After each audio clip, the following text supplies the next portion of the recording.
తెలంగాణ భవన్ నుంచి BRS working president KTR మాట్లాడుతున్నారు. ఇప్పుడు లైవ్ చూద్దాం.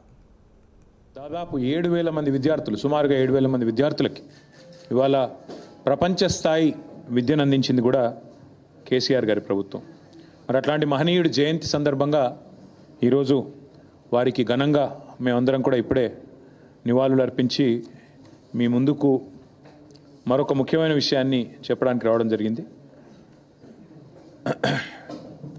నేను ఒక 3 రోజుల కిందట మిత్రులకు చెప్పడం జరిగింది.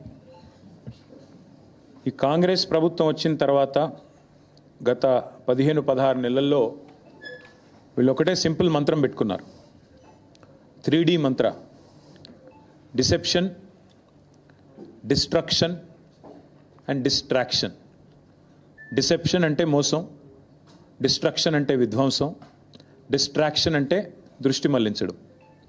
ఈ 3D మంత్రం పెట్టుకొని ఇవాళ 15-16 నెలల్లో విచ్చలవిడిగా ఒకవైపు విధ్వంసం చేస్తూ, పేదల బతుకులు ఛిద్రం చేస్తూ, రైతులు ఇప్పుడిప్పుడే బాగుపడి దేశానికే అన్నం పెట్టే స్థాయికి చేరుకున్న రైతన్న కడుపు మీద కొట్టి, మరొక వైపు ప్రజల దృష్టి మరల్చి ఒక భయంకరమైన ఆర్థిక దోపిడీకి రేవంత్ రెడ్డి ప్రభుత్వం పాల్పడుతూ ఉంది. చాలా రకాలుగా పాల్పడుతున్నారు. గతంలో కూడా మేము కొన్ని బయట పెట్టాం. ఈరోజు మరొక కుంభకోణాన్ని మీ దృష్టికి తీసుకొని రావాలి, మీ ద్వారా ప్రజల దృష్టికి కూడా తీసుకొని రావాలి. దేశం మొత్తం నివ్వెరపోయి చూసిన ఘటన మన హైదరాబాద్ సెంట్రల్ యూనివర్సిటీలో జరిగిన పర్యావరణ విధ్వంసం, పర్యావరణ హననం. కానీ అక్కడ జరిగింది కేవలం పర్యావరణ విధ్వంసం, పర్యావరణ హననం మాత్రమే కాదు, మూగజీవుల ప్రాణాలు తీయడమే కాదు. రేవంత్ రెడ్డి గారి ప్రభుత్వం చాలా సక్సెస్ఫుల్గా ఒక అతిపెద్ద ఫైనాన్షియల్ ఫ్రాడ్ అనే దానికి కూడా మొన్న ఈ సెంట్రల్ యూనివర్సిటీ పక్కన ఉన్న అటవీ భూములు ఏవైతే ఉన్నాయో వాటిల్లో వారు చేయడం జరిగింది. ఇది ఒక నేరపూరిత కుట్ర, క్రిమినల్ కాన్స్పిరసీ, విశ్వాసఘాతకం తెలంగాణ ప్రజల పట్ల. మరి అదేవిధంగా సింపుల్గా చెప్పాలి అంటే ఈ 400 ఎకరాలు ఏదైతే ఆనాడు 2004వ సంవత్సరంలో ఐఎంజీ భారత అనే సంస్థకి అప్పటి ప్రభుత్వం కట్టబెట్టిందో, తర్వాత వచ్చిన కాంగ్రెస్ ప్రభుత్వం ఆనాడు ఒక ఆర్డినెన్స్ ద్వారా రద్దు చేసిందో, తిరిగి దాన్ని సవాల్ చేస్తూ ఆ ప్రైవేటు వ్యక్తి ఈ భూమి విషయంలో నాకు అన్ని హక్కులు ఉన్నాయని కోర్టుకు పోతే సుదీర్ఘకాలం, దాదాపు 20 ఏళ్ళు, 19-20 ఏళ్ళు సక్సెసివ్ గవర్నమెంట్స్ ఆఫ్ ఫాట్. ఆనాడు 2014 వరకు ఉన్న ప్రభుత్వం కొట్లాడింది. తర్వాత 2014 నుంచి 2023 డిసెంబర్ దాకా ఉన్న మా ప్రభుత్వం కూడా కొట్లాడి చివరికి మార్చ్ 2024లో తీర్పు వచ్చింది. ఇది ప్రభుత్వ మరి ప్రైవేట్ వ్యక్తికి సంబంధం లేదు.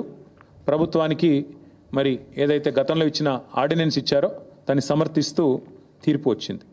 ఇవాళ వాస్తవం ఏంటి అంటే అక్కడ సహజంగానే ప్రజలు కానీ, సహజంగానే పర్యావరణవేత్తలు కానీ అక్కడ జరుగుతున్న పర్యావరణ హననం పట్ల, పర్యావరణం మీద జరుగుతున్న దాడి పట్ల విస్మయంతో, ఒక బాధతో, ఆవేదనతో అక్కడ చనిపోయిన 3 జింకల గురించి కానీ, అదేవిధంగా అక్కడ చెట్లు కొట్టేయడం గురించి కానీ, దొంగల్లాగొచ్చి అర్ధరాత్రి అపరాత్రి అని కాకుండా 100 ఎకరాల్లో వారు ఏదైతే దాడి చేసినారో ప్రభుత్వమే మరి రక్షించాల్సిన వాళ్ళే భక్షిస్తుంటే సహజంగానే ఆవేదనతో అటు హెచ్సియు విద్యార్థులు కానీ, దేశవ్యాప్తంగా పర్యావరణవేత్తలు కానీ ఉద్యమం చేసినారు.